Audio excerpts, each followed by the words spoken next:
আসসালামু আলাইকুম। শুভ বিকাল।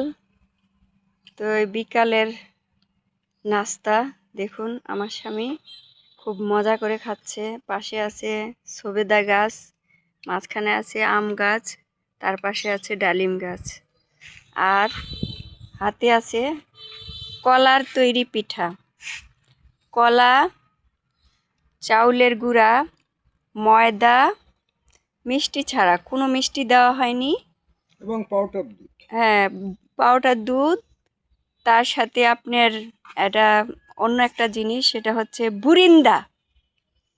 হ্যাঁ, মানে এর সাথে বুরিন্দা দেওয়া হয়েছে, ময়দা দিয়ে বুরিন্দা বানানো, চিনি মিষ্টি দিয়ে সে বুরিন্দা এর সাথে মিক্স করে তারপরে এই পিঠাগুলো বানানো হয়েছে।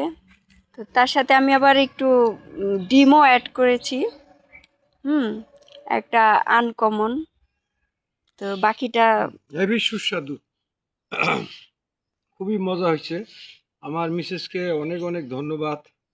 মাঝে মাঝেই সে খুব আনকমন কিছু তৈরি করে খাওয়ায়, এই জন্য আমি কৃতজ্ঞতা প্রকাশ করছি এবং তার প্রশংসা করছি। এই কারণে সে প্রায় সময় খুব ভালো কিছু তৈরি করে খাওয়ায়, আর আমি খুব মজা করে খাই। তবে ভাই, দুঃখের বিষয়, মজা করে কেমনে খাবো?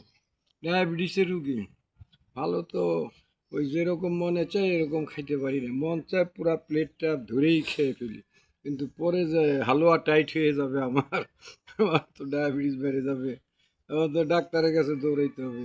তবে আমি খুব ভালো লাগতেছিল, তবে দুই চারটে খাবোই, এর বেশি খাবো না, খাইলেই আমার বিপদ আসতে পারে। ধন্যবাদ সবাইকে, ভালো থাকেন। লেবুর রস খেলে ঠিক হয়ে যাবে।